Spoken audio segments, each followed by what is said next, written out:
Welcome to another edition of Business Way Outside the Box, sponsored by PR Works. I'm your host, Steve Dubin, and our firm, PR Works, a lightly used PR firm based in Plymouth, Mass, with clients across the US and Canada. We specialize in businesses that are way outside the box, and we encourage you, the listener and the watcher, to let us know if you know of businesses that are way outside the box that we should consider for future guests. We look forward to hearing from you, and you can visit our website at prworkzone.com. Today we have with us two business coaches who have been doing this for a while from Maximum Value Partners, MVP. We have with us Adam Sonnhalter and Jack Mencini. They met as caddies. Anyone who has, or Adam met Jack as a caddy. Anyone who has earned their salt or come up the hard way, as I have as well, has served as a caddy. It's a good training ground in humility and human relations, and it comes with strap burns. And so a little bit of background. Jack is a survivor of corporate America, has started, turned around, and sold off numerous businesses. And Adam comes from a Wall Street financial and banking background. Both of them had a strong desire to take those skills and help the guys on the front line, small business people, run more profitable, more successful, and more harmonious businesses. And with that, welcome, gentlemen. Thanks, Glad Steve. to be here. Thank you. Well, why don't we go right to it? You guys have been in partnership for 2 decades, approximately. That's right. And a lot of your businesses are about various family business and partnerships. What are some of your initial advice about working, playing nicely with others, being a good partner, being a good advocate for one another? There are a lot of characteristics about that. First of all, you got to like the guy. So that was hard to do with Adam for first 10 years. You got to understand, Jack and I went to opposing high school, so it starts from there in terms of just the opposite camp. But yeah, there's more to it. Go ahead, Jack. No, there's certain characteristics that you can almost peg for having to be in place for success. You have to choose your battles right. You have to not nitpick. That's to me one of the biggest things. If somebody's always speaking their mind and don't like where the fork's placed on the table or whatever it is, that's doomed. You got to tolerate each other. That isn't negative sounding. It's reality. We surprisingly have never argued. Argue being raising voices, getting mad at each other. We get along. We like each other. We're both good people. We share the same values. Those are a lot of things. I got more, but basically they're the building blocks for a successful partnership. And that could be marriage. It could certainly be business, which is what we're talking about. So that's something about partnerships. And Adam, your take on that? Yeah, he always hit some good points there. You mentioned like this whole idea of nitpicking on stuff, and it's usually those little things. We've all heard the stories of friends that got divorced over the spouse putting the toilet paper the wrong way, right? And you're going, wait a minute, how is that possible? But it's a bunch of little things that kind of go. And Jack and I have been together for almost 20 years. We both also have partners in life. We've both been married. I've been married going on 24 years, and Jack and his wife just celebrated 52 years.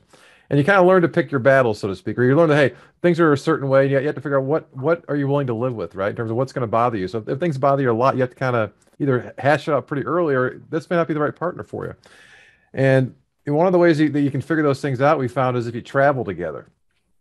If you travel together, a lot of things come out, in terms of just how do you do if you're going in and out of the airport? How do you treat people? If you're in a new place, maybe you're not sure where you're going, just you learn a lot about each other as part of that. So, we had clients years ago that had some issues going on. They weren't really talking very well. And we were excited that they had to go get a piece of equipment that they had to drive from Cleveland area to Minneapolis. That's about a 12-hour drive each way. So we said, hey, these folks are going to have 24 hours in a vehicle. You could solve most of the world's problems in 24 hours, Steve, couldn't you? Well, unfortunately, these two partners didn't really talk about really anything on that 24-hour drive. I mean, they had some, I would say non-meaningful discussions about stuff. How could the two of you go for 24 hours and not solve some of these issues that you guys have? You're locked in the vehicle. Let's hash it out. And within a year, they had broken apart. And we were astounded. We just took a ride. We decided to drive for a little seminar. One of the guys who we follow. So we drove from Cleveland to Charlotte. We decided to drive. We just drove to Charlotte, and it was terrific. I mean, we were able to air a whole lot of things that we never quite have time to sit down and do, and just being able to do that, it was nice. I enjoyed it. I find I like driving now. I don't like driving. I like being driven. Driving Mr. Jack, right? I could use Adam to give me a ride at night myself these days. Happy to do it, right? So, but what if you run into you're coaching a client that they are having problems, and you do have nitpicking, and maybe they have different personalities. What do you do to sort of move, break up that scar tissue or that impasse? We have an advantage here with our ages. I can say things and get away with them from, just about anybody. It really makes no difference. It could be someone older, younger. Gender doesn't make any difference. And they will take it. They will listen. They won't say, get the hell out of here. Because we see it. We see it so easily. And for us, we've been through this many times, talking about the problems. You can just see it. You see it when they're looking at each other or not looking at each other and answering a question. We don't tolerate it isn't quite the right word, but we just don't let it go because it's detrimental to their relationship. It really is. And getting things done for the company. And when in doubt, we always say that we do what's best for the organization, and that's how we'll coach and preach, if you will. So the U.S. Bureau of Census says that about 90% of businesses in the U.S.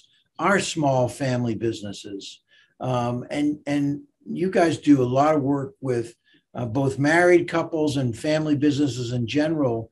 And what are some of the ground rules that you help set up that make that work? Because obviously it's hard to work with folks because you're on so many different both work and emotional levels.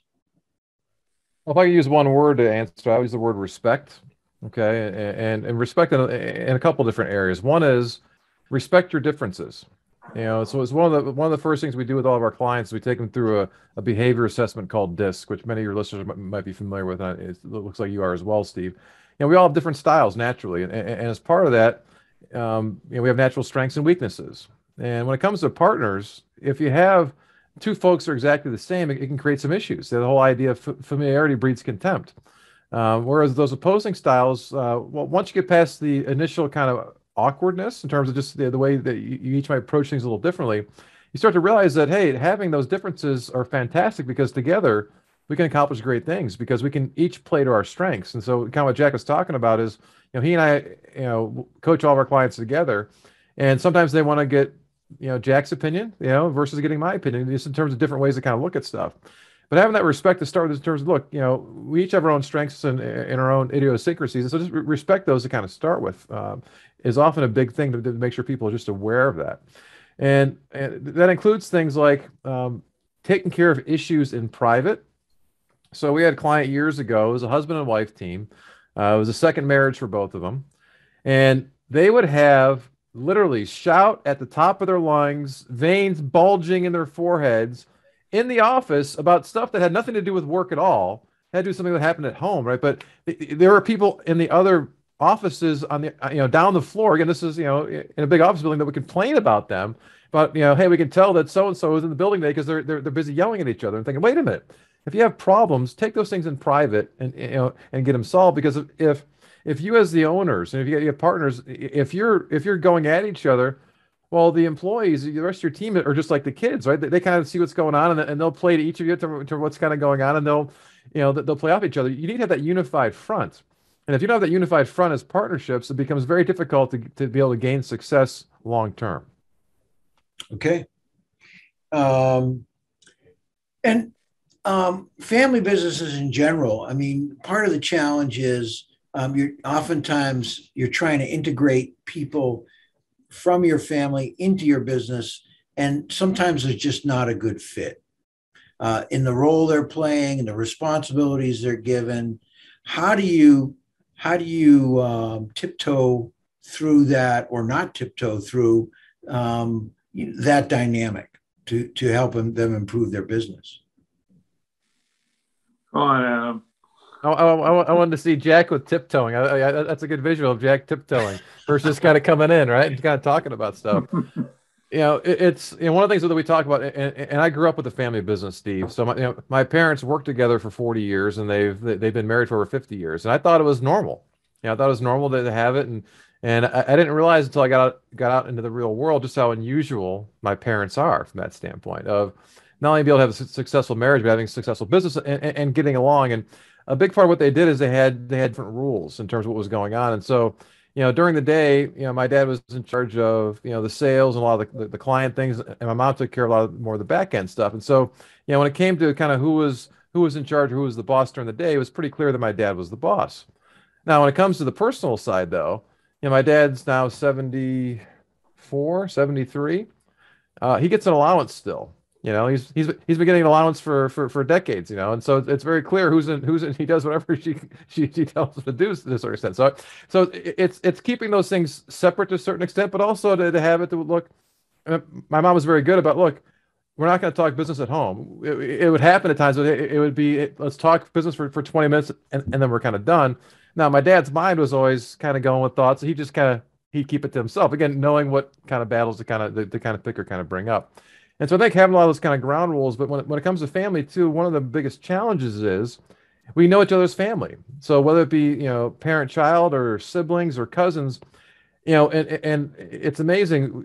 We naturally go into those roles right away in terms of what's kind of going on. And so you have to leave that at the door when you come in, and leave that personal stuff there. So we come in and our roles in the company might be very different. Even though I'm the younger sibling, doesn't mean, that, I'm not in charge. Even though you're 20 years, older than me, I'm the one in charge now. So we have to kind of get used to that. And so having those discussions. So I don't know that we tiptoe, Jack, do we? We kind of take those things head on to make sure that we bring them up. Pretty much head on, because we don't like it and it's not productive. So, we aren't the typical client that's always right kind of people. We, again, try to evaluate situations. We can be the nitpickers if we want to. We can do anything. And we do. We settle these things, and if they don't like facing up what they have to face up to, we'll break off. That rarely happens. We deal with our clients in a way that our relationships of non-coaching go for the longest is about 13 years, and it's multiple years always to get things done and to implement things, and they appreciate that because we tell them how it's done. Okay. And so that brings me to, I've been told by a turnaround coach that there are standard characteristics for why a company is failing. Somebody is a talker, they're not a listener, they're not really a doer, they're a thinker. They don't really bring in outside resources to help them get some reflection. How do you determine, from the front end, whether a client is a good fit, that they're coachable? Well, we have a 7-part process that we coach through. And that 7-part process lets us evaluate, along with DISC, evaluate the person, how they initially to us talk about those 7 keys to success. And usually they fumble pretty quickly on the first item. Well, the first item is a vision. Where do they want to take the company? Many owners of small businesses don't do planning and look ahead and try to document where they're headed. You wouldn't take a trip without having some sort of map. Most small businesses don't have those maps of any type.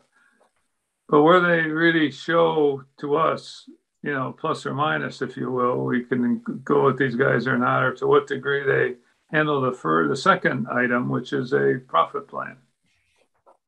Do you have any sense of being able to read financial statements, balance sheet, profit and loss, and incorporate that into some kind of plan, which a lot of people use the word budget. That's the universal term of, planning.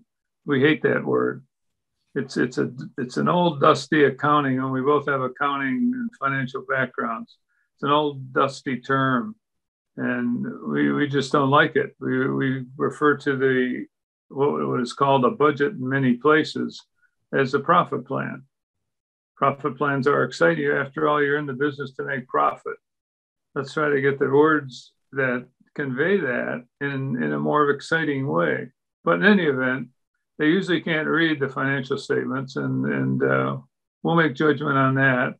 And the overall demeanor and sense of defensiveness, and you could add to that, Adam, in terms of how we evaluate. We have a 14-point criteria that we give you a grade after we interview with you. And we tell you that right in front of you.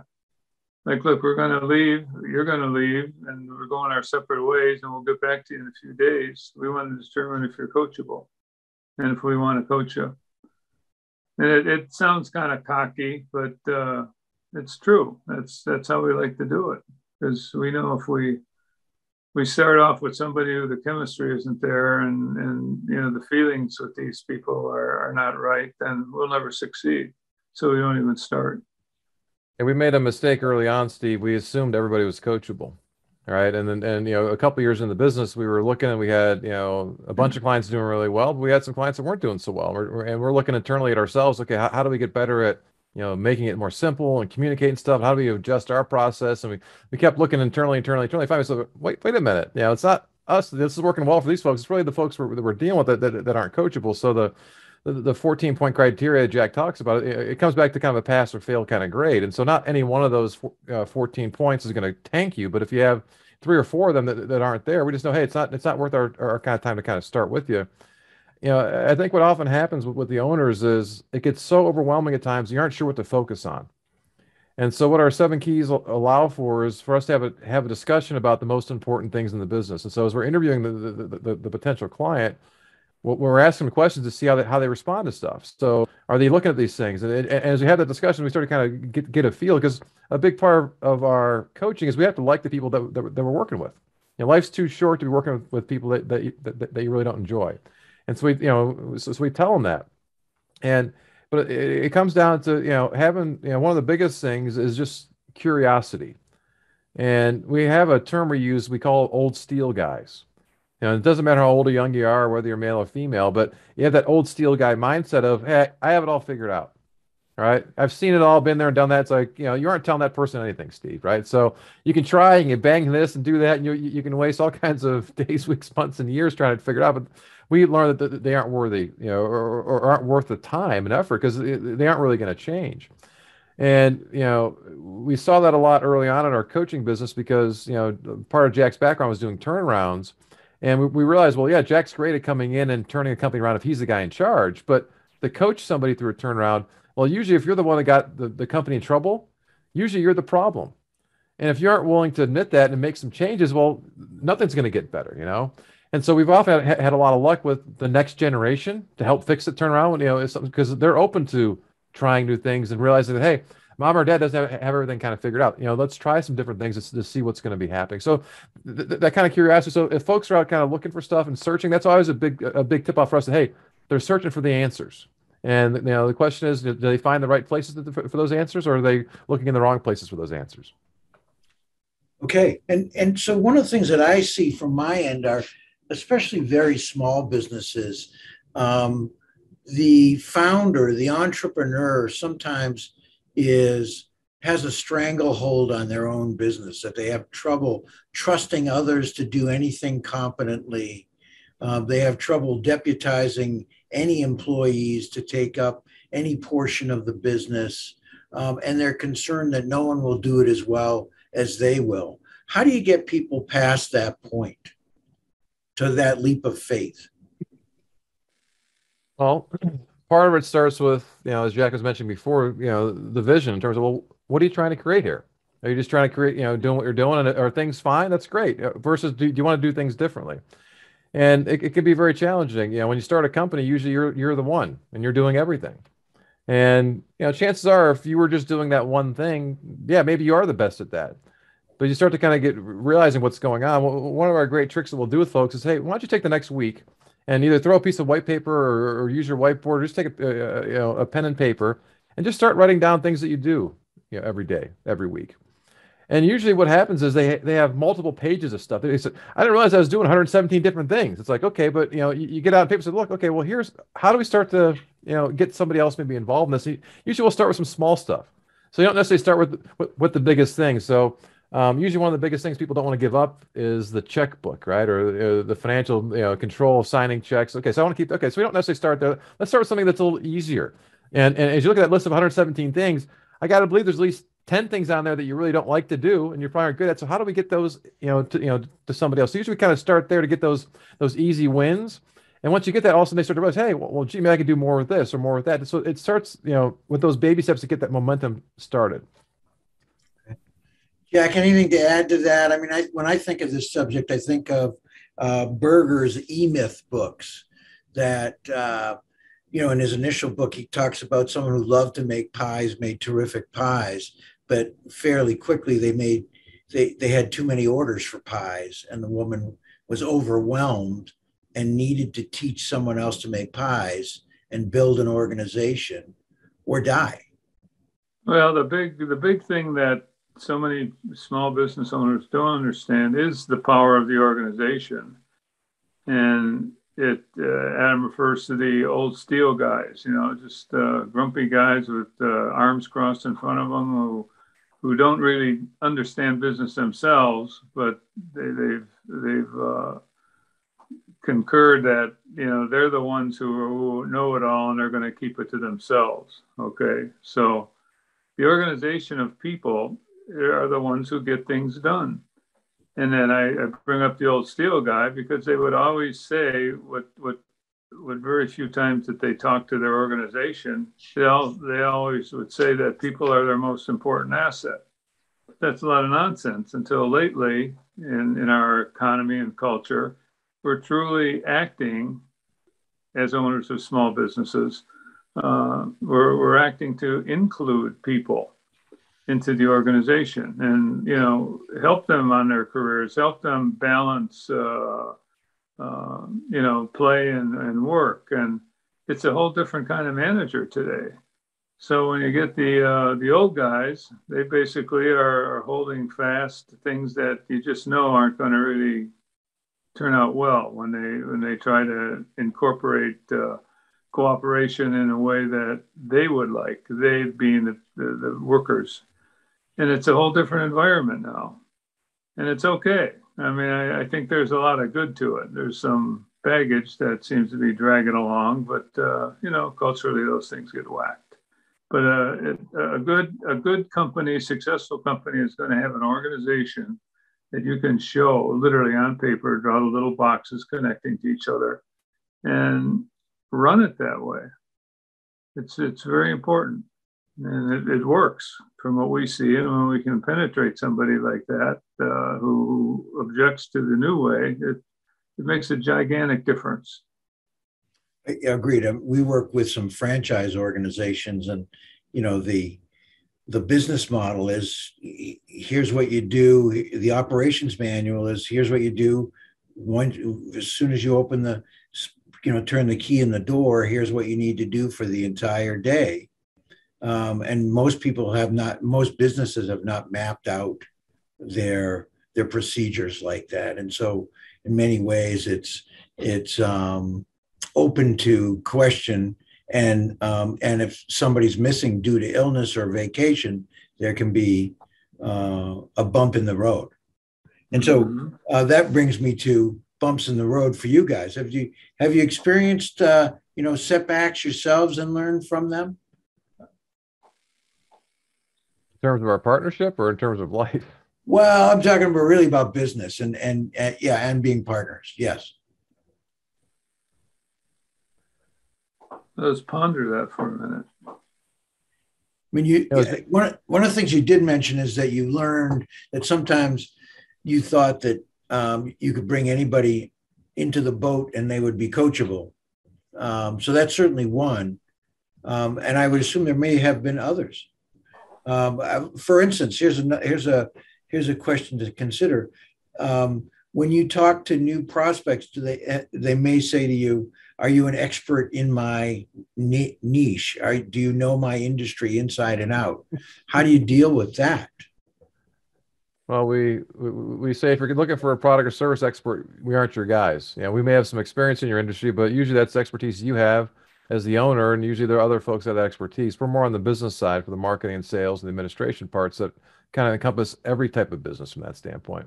So we have certain industries we spend more time with, but it's not because we're that much knowledgeable. We're more aware of the phrases, but with most companies, 95% of stuff's the same. They may use some different jargon here or there, but it's really the same stuff. And from an owner's standpoint, the things you have to work on, and we would challenge our clients early on, Steve. We'd say, look, the goal for you is to get your business to the point where Jack and I can run the business. And they would laugh because they go, well, you don't know squat about whatever, right? Whether it be fixing the plumbing or fixing a car or writing some software. So that's fine. We could find people who have that expertise. Your job as the owner isn't to be the best at the product service. The best. Your job is 3 words: plan, direct, and control. So we ask you, what's the plan? And if you ask an owner what the plan is, a small business owner, 90% aren't going to have one. So what do you mean? Like, what's the plan? Well, what's the plan for today? What's the plan for this week? What's the plan for this year? And they often can't express it. It depends who gets whoever calls me by 10 a.m. this morning is setting my plans for the day, right? It's whatever fire I'm kind of putting out. And so we help them get around that and say, look, you got to step back from it. And, you mentioned, Gerber's book with the E-Myth, that phrase of working in versus working on the business, okay? That's where that comes from. And when we first read the book, we had people mention that and say, oh, you read E-Myth? And they'd be like, what do you mean? Like, okay, that has now become part of the lexicon of business. But the idea is in terms of, well, what do you do? It starts with the plan.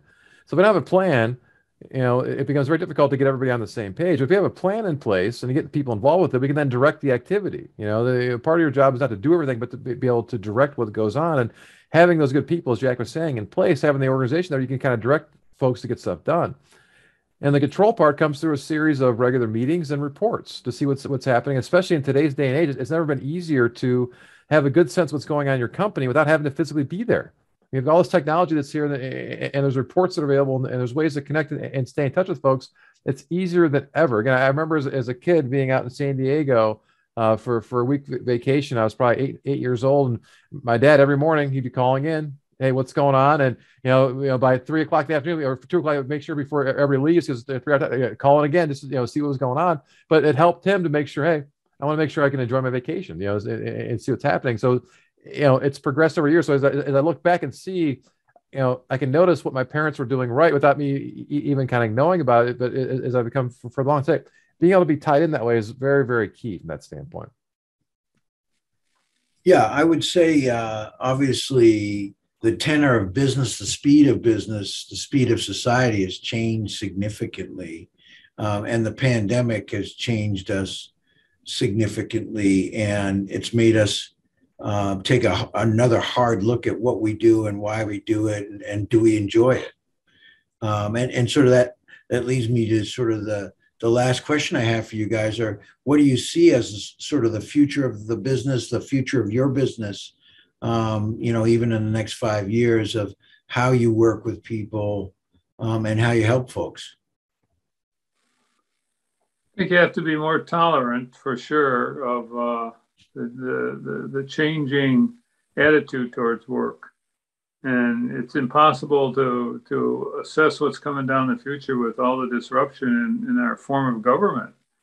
If it becomes more socialized and more government control, bigger government, it's going to certainly impede the job creation and the machine that's been the U.S. economy for hundreds of years.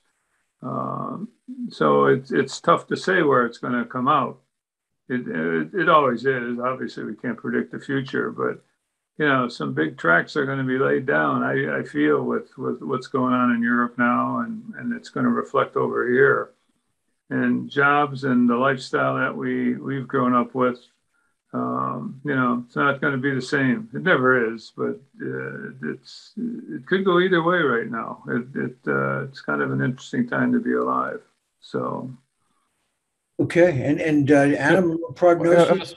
Yeah, well, I was gonna say, one of the battles we've had for years with owners of small companies is people wanting some flexible workspace, right? In terms of be able to do stuff, and so the pandemic kind of forced that to happen because the bosses always feel, hey, if I can't see you, Steve, how do I know that you're working, right? And we said, look, again, come back to your job isn't to micromanage people and be on top of them. You want to have good people, give them direction, and let them do their stuff, and so. I think as folks start to kind of embrace that, start to use that technology, I've got some young kids that are teenagers now. They're the first generation that will not have to live and work in the same place, and it won't be unusual, right? It was unusual until a couple of years ago, but now, so it started to kind of embrace that stuff, and so that opens the world to where all of a sudden you can now tap into folks worldwide. You have now, potential 7+ billion people versus just the folks in your local, market that you can kind of tap into. So as a small business owner, to me, it's never been more positive in terms of being able to add great stuff to your company from that standpoint. All right. Well, so my final question really is, if people are to contact you to talk about a coaching engagement, what kind of criteria do you have for those folks? What are the kinds of people that you want to work with? Is it a size of company? Is it a frame of mind that they have? I'm assuming it's not a geography. So you tell me. From a size standpoint, usually we'll talk about employee size, Steve, and usually it's between 1 to 25 employees is usually where we start. And so that's usually a company that's, the owner will either often be stuck or they're kind of bumping along. Maybe they've been at a similar level for the last 5 or 10 years. They can't quite find a way to kind of break through that. We often have clients that are going through some pretty fast growth. And, that creates a lot of indigestion in terms of how do I take all this business in and be able to kind of serve the business. And the third area is often people are going through some transitions. So, hey, we're trying to go from one generation to the next, and how do I know when the next generation is ready? And so those are 3 of the key areas that we often help folks through from that standpoint. And so they're often folks who are out going to seminars, they're maybe going to workshops, or they're reading books, or watching some YouTube stuff. But at the end of the day, it's rare that you get that exact book or that exact video at the right time. And so to reach out and get some coaching to help that standpoint is where folks will often kind of come to us. We aren't the first call. It's usually, hey, I went to this, I read this, or I tried that, or I talked to a friend of mine. And they've kind of dipped their toe in the water a little bit before they realize, hey, I need something a little more, I don't say intense, but more regular, more scheduled, as well as folks who have experience help just to get me focused on what kind of needs to get done. But those are some areas that we often will help those folks through in terms of what they're often kind of struggling with to be able to kind of figure out when we come on board. Okay. And anything to add to that, Jack? Sort of the personality type or the frame of mind that people come to you with? Well, the frame of mind is they're going to submit, which is important to do. They've banged their head against so many things that by God, I got to try this coaching stuff out. So I need help, and those are the best kind. I mean, who realize that they do need help, and we'll be able to talk and be heard. Those are our biggest success stories. So that's what we strive for, get the right criteria to take them on, in a way that we feel will be successful with them. I think one of your favorite phrases, Jack, is folks that appreciate that they don't know what they don't know. Boy, is that right. Right. I mean, that's what it comes down to in terms of mindsets. They realize that the further they get into this thing, well, yeah, they're learning a lot more, but they realize the more I learn, the more I realize that I don't really know, and I could use some help in that standpoint. So again, the folks that kind of come to that aha moment or light bulb that, hey, I really don't know what I don't know, and appreciate that. All right. Well, this has been a great session. I've heard and learned a lot. I appreciate your insight and your comments. Tell us what's the best way to reach you to have a further conversation and a potential engagement. Sure, they can go check out our website, which is maximumvp.com. You can also check us out on LinkedIn if you search for Adam Sonnhalter or Jack Mencini. What we failed to mention we have a podcast we have as well, Steve. We start out live on the radio, but it's been over 6 years now, over 300 episodes. It's called Dirty Secrets of Small Business. And we have a website that's called that way, dirtysecretsofsmallbusiness.com. But also, if you go to whatever your favorite podcast players, you can search for Dirty Secrets of Small Business. And there's over 300 episodes that stand the test of time. It's their helpful hints for folks to kind of do stuff. If you listen to one of those podcasts, you'll get a pretty good sense for how Jack and I approach stuff, and see if we can help answer those questions for you. But they can do that, and they can feel free to email us too at radio@maximumvp.com. All right. Well, thank you very much for your time. I look forward to potentially having you on in the near future. Thanks for your time today. Thanks for having us on, Steve. And, all right, take care. Bye-bye. All right, bye-bye.